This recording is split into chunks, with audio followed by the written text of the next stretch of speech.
man, this makes sense. Like, now it's making sense. And that's the stuff, like, I get excited about it, but it's the same thing when I taught the beginner guide stuff.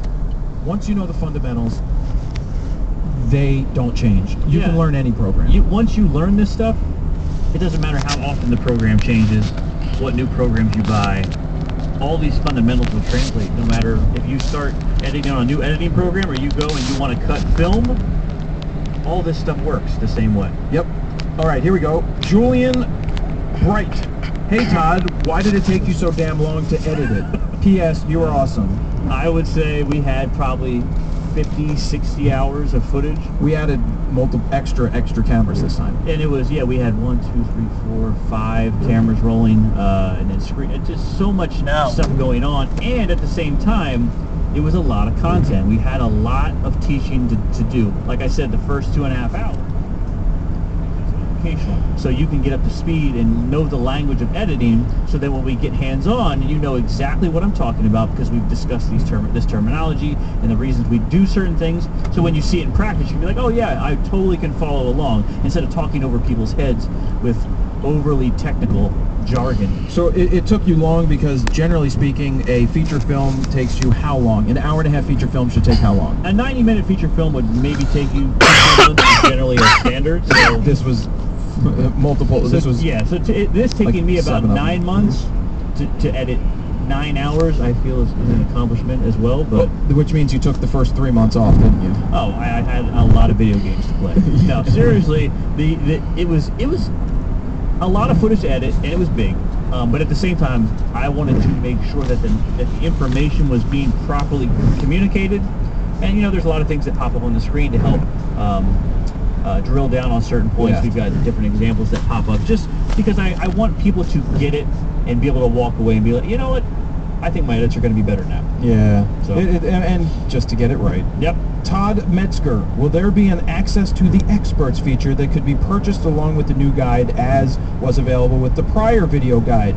So for anybody that doesn't know, is if you purchase the, what's that one? The Fronos Photo Guide to DSLR Video? That's that. If you purchase that one, after you made the purchase, there was a secondary offer that said, hey, would you like to sign up for a mentorship program where you can send in questions if you have issues with shooting video, or you wanted to know things, and we had that there. And so we decided again that we're going to do that again, but this one's going to be more extreme because they're going to get your notes. Yeah, I mean, it's basically like having a director or an executive or a producer look over your edit and give you notes as to what will make that better. I've had that happen with directors and producers I've worked with. It's always helpful. Sometimes you push back and you're like, know what, my way's better. But it's always great to have a second set of eyes, and it's always great to have an educated, talented set of eyes. Not to say that I'm super educated or talented, but to have a reliable set of eyes look at your project and give you notes as to how to make it better. It's kind of similar to when Steven's editing one of the longer 5-minute portraits and he calls you or sends you a message and says, hey, what do you think I should do here? Yeah. I mean, that's what it's all about. And so after you purchase, when the guide's available, after you purchase the guide itself, there's going to be another option after it that says, would you like the mentorship program, which will give you access to Todd, where you can send in, what did we say how long the video was? I think we're going to allow people to submit videos up to 30 minutes and have 2 rounds of notes per project. And that should usually get you into a really good place, because what you'll usually do is you'll do a rough cut, send it out to your client or your producer, and they'll give you notes, and then you recut it and you send them out the final cut. You might get a couple more notes after that, and then that's the end of the line for you. So that should be very helpful to people, because I know as an independent filmmaker, when you're on an island all by yourself and you can't have that educated story discussion with another editor, it can be difficult. And that's not just a one-time thing. That's not just for one thing. That's for a year. So we're going to do it as a year mentorship program. You can send in, like Todd said, you're working on your project, you have some questions, you send over the clips, gives you answers, and it's great feedback, and it's going to save you a ton of time and make the product better. And sometimes when you're so deep into a project, to have somebody look at it from 50,000 feet and see it a little differently than you can be very helpful. All right, moving on. Andres Graham.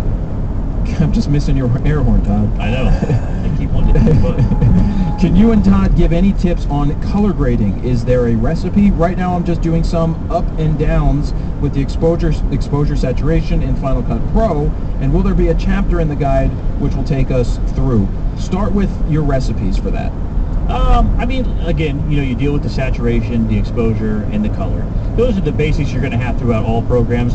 And when we wanted to be program agnostic, we didn't want to get too deep into external programs, anything like that that's going to require more education and things like that. These are very basic color correction tips, but where I always start with color is trying to make sure whites are white.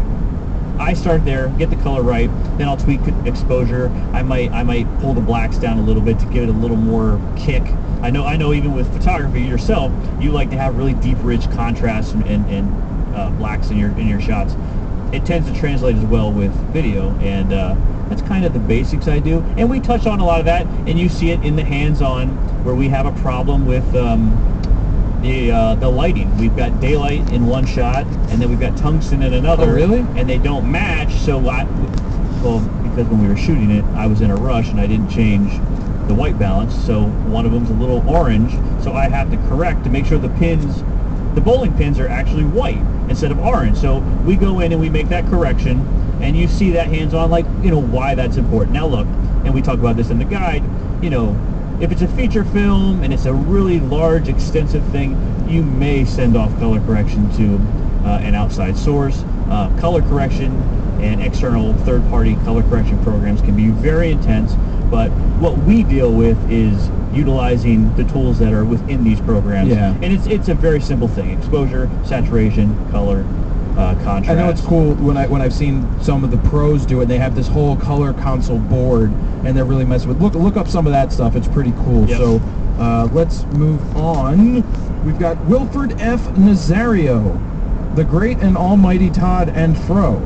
What is the best way to show off your video editing skills to either a client or to a future employer? That's a good one. Well, I will say, see, this is what's tricky, and you and I talk about this when we look for editors. A lot of times, an editor can easily throw up the most epic shots that they've ever worked on. And to me, I'm like, oh, that's a really great reel for the cinematographer. Right. But I don't know anything about you as an editor because you showed me 5 shots. Where I feel the rubber hits the road is with dialogue. Is if you can cut dialogue, whether it's an interview or a narrative like a short film or something, I feel like that's where an editor's timing really shines through. I feel like poor editors can kind of mask things with a music video because you can almost get away with anything there. Yeah. But cutting dialogue with an interview or with a narrative situation, I think really kind of to help shine how your timing, how your eye, how your rhythm really is. Now, as far as a company that you want to send it to, see what their bread and butter is. If they're a commercial person, have sharp commercials. If they're a music video thing, maybe steer it towards whatever they like. But for me personally, I always ask for people to send me something that they cut with dialogue. That's interesting, because I was just thinking, oh, you put it on YouTube. And you can put it on YouTube. Well, you actually answered it the way it should have been answered. Is I didn't get it that way, but now that I do, it makes total sense. Show what you do. Don't just show awesome shots that the guy's got, Yes. because that doesn't showcase you. Exactly. All right, Ben Nicolaya, or Nicolai. Music. My crutch is finding and adding music to my videos that has the right feel, tone, rhythm. It's the rhythm of the night. And really, edit. And really, where to find music and sound effects, download Smile Emoticon.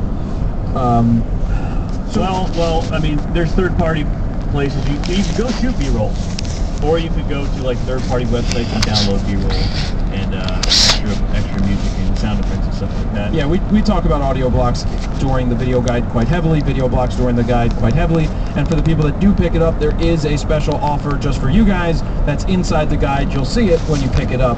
But in terms of music, it's knowing when to put that in there.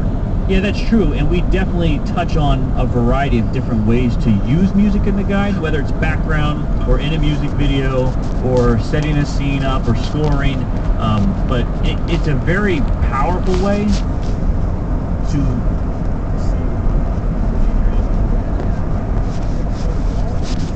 lead into a scene. We're like,